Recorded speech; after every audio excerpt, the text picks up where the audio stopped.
이만을 기자 미디어 뉴스. 이 시리즈는 기자 개인이 생성형 인공지능에 관해 배우거나 접한 학술적인 정보와 직간접적으로 경험한 바를 토대로 작성하였습니다. 본 기획 시리즈의 목적은 기자 본인을 포함한 보통의 인터넷 이용자가 인공지능 서비스를 활용하면서 한 번쯤 물을 가치가 있는 불편한 질문을 풀어내보는 것입니다. 인공지능에 대한 막연한 환상 또는 공포 대신 현실적인 가능성과 한계를 직시할 수 있는 기반을 다지게 된다면 좋겠습니다. 인공지능에 관한 이야기는 불편할 수 있지만 AI 기반 서비스는 누가 뭘 해도 편리하다. 답장하기 곤란한 메일 좀처럼 떠오르지 않는 보고서 소재 신선한 SNS 프로필 사진이나 홍보물. 생활 속 여러 부분에서 골머리를 앓는 대신 생성형 인공지능, 개나이 서비스에 한두 줄 요청만 넣으면 금세 결과물이 나온다. 그런 의미에서 지난 불편한 AI 이야기 시리즈에서 다루었던 이용자 상품화 문제가 의미 있으려면 중요한 조건이 있다. 바로 우리가 개나이의 한 만큼 개나이가 우리에게 이익을 가져다 주지 못할지도 모른다는 전제다. 이 의심이 터무니없다면 굳이 인공지능 자체에 관해 떠들 필요 없이 디지털 보안에만 신경 쓰면 될 일이니까. 사실 많은 사람들에게는 바로 이 의심이 피부에 와닿지 않으리라 생각한다.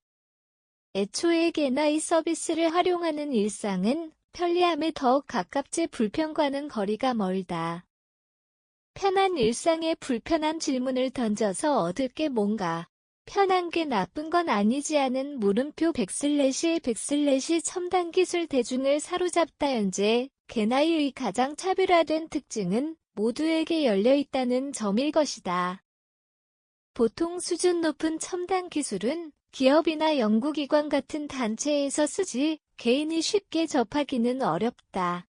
하지만 지금의 개나이 기반 서비스는 배경 지식만 있다면 누구나 기본적인 틀을 구해서 응용하고 시중에 내놓을 수도 있다. 그 결과 AI 기반 서비스는 빠르게 우리 생활 속에 자리 잡았다. 단순 챗봇뿐 아니라 검색 엔진 보조 도구, 텍스트 생성과 검토를 돕기 위한 도구, 이미지를 생성하거나 영상 제작을 보조하는 도구까지. 사용 목적에 따라 검색만 하면 추천 애플리케이션이 정리되어 올라온 글이 쉽게 보인다.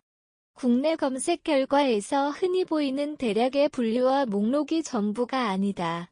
외국에서 AI 도구를 활용하는 방식은 이미 훨씬 더 세분되어 있다. 텍스트 생성 AI 안에서도 이메일 작성, 이력서 작성, 맞춤법 교정, 보고서 생성 등의 소분류가 있다. 챗봇 도우미 분야 역시 일정 관리, 프로젝트 관리, SNS 관리 등 섬세한 분류를 해놓았다. AI 도구를 활용하는 요령도 찾기 쉽다.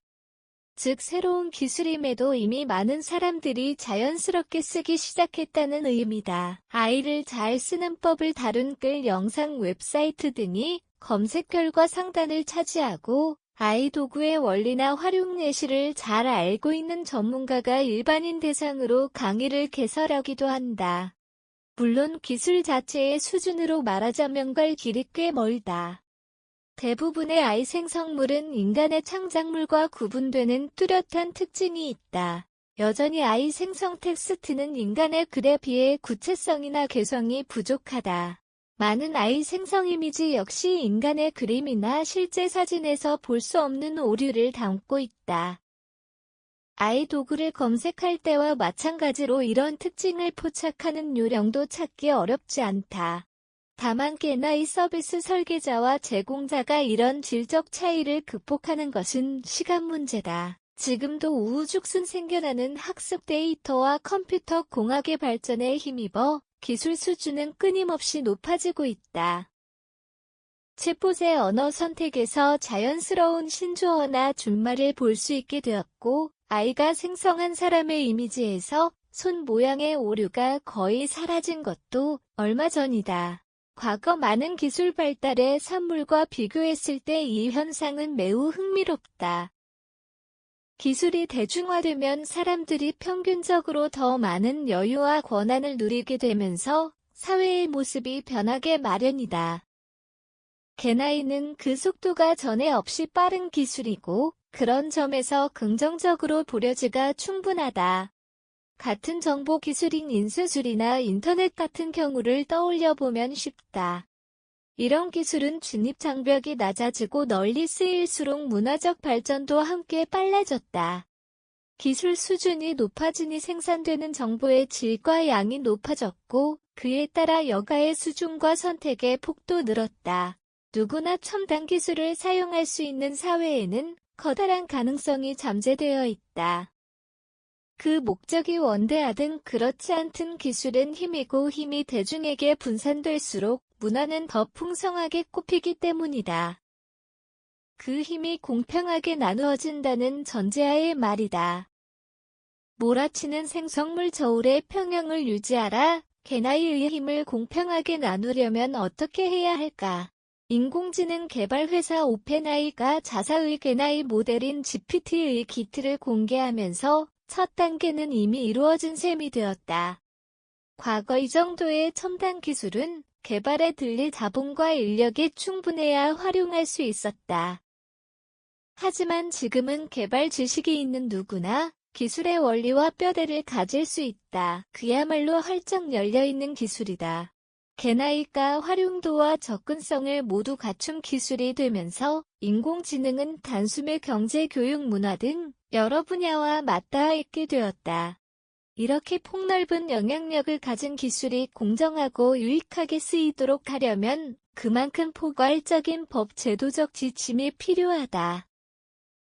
사실 이 단계 역시 밟아가기 시작했다고 할 수 있다. 2025년 1월 제정된 100/ 발전과 신뢰 기반 조성 등에 관한 기본법, 이하 쉼표 100/은 책임의 분산을 통해 공정을 실현하도록 한 법안이다.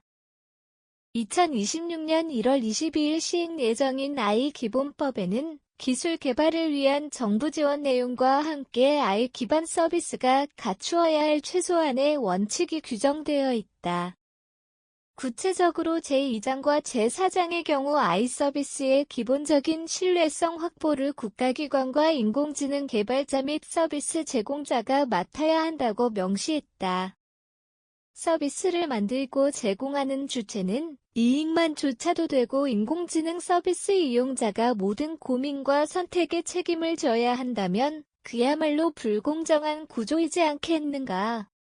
기본법은 바로 그런 시스템을 방지하는 역할을 하는 것이다. 모든 법안에는 실효성이 있으려면 구체화가 필요하다.